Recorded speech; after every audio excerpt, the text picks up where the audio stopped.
All right, ladies and gentlemen, we welcome you back. As you know, the immigrants that are coming across the borders from Syria, Syrian refugees, and it's a huge humanitarian problem. Donald Trump has weighed in on it. We're going to talk about all of that with Tom Tancredo in just a second. But first, we get this report from Newsmax's John Bachman. Steve, German leaders say they are prepared to welcome at least 500,000 migrants this year and years to come. But this year, they expect as many as 800,000. The mostly Syrian migrants have been streaming in, following a trail starting in Turkey, then over the sea, into Greece, then through the Balkans. From there, they hit Hungary, and then finally, that's where they've been hopping on trains into Austria and Germany. Today, the European Parliament backed a 4-month-old plan to disperse some 40,000 migrants from Italy and Greece to other member countries. The head of the European Union is now saying all member states should be forced to accept another 120,000 people. And actually, Donald Trump came out in favor of housing some of those migrants here in the United States. I hate the concept of it, but on a humanitarian basis, with what's happening, you have to. Trump also blamed Obama for the crisis after he, quote, drew the line in the sand, which turned out to be a very artificial line, end quote. Steve, back to you in New York. All right, John, thank you. And joining us now is Tom Tancredo, former congressman, of course, former presidential candidate and author of In Mortal Danger, The Battle for America's Border and Security. Congressman, welcome. So where do you feel? Are you surprised to hear Donald Trump tell that to O'Reilly last night, that we need to take some in here to this country? I am, and I disagree with him completely and entirely. And not only do we not have to take anybody in, the Europeans should not be doing it either. Look, why is no one asking the most pertinent question of all here? And that is, where the hell are the Saudis? Where are all of the other Muslim countries, much closer, as a matter of fact, many of them, than Europe, to these, quote, refugees? I'm glad that in your piece you did not refer to them as refugees, because many of them are not. These are immigrants. That is quite true. They are colonists, if anything. Many of these people are not escaping the war, the poverty, and many are not Syrian. That's another thing. You know, the hottest ticket right now throughout that part of the Middle East is, in fact, Syrian passports. You can buy them.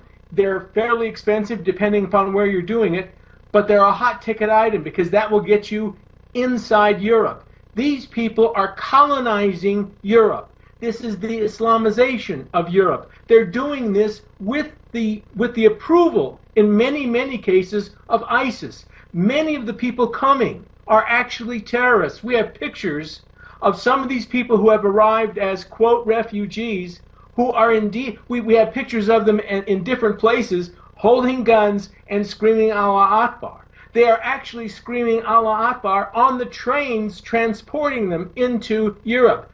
Europe is plunging a dagger into its own heart.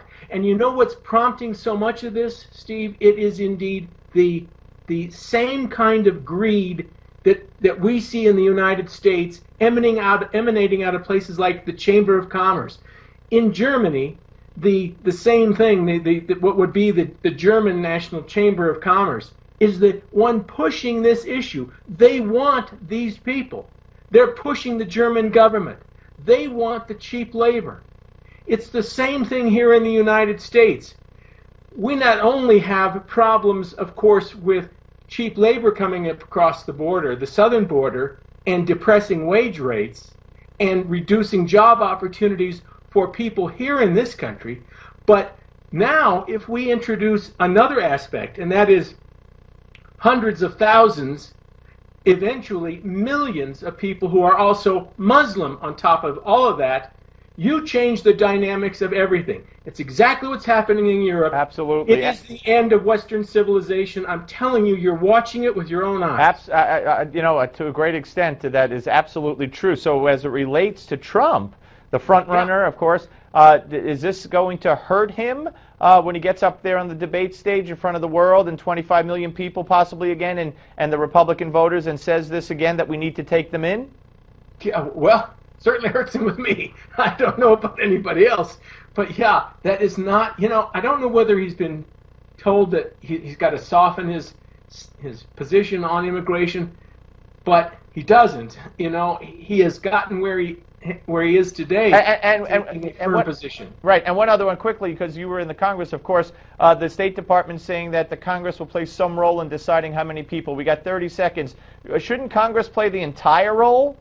Absolutely. The administration should have essentially nothing to say about this. Congress is supposed to set these limits on immigration. Of course, it's abandoned that responsibility years ago. Yeah, and John Kerry saying today that we will take in more Syrian, quote-unquote, refugees. So, Here we go. Here we go. Congressman, always great to talk to you, sir. Likewise, thank you very much.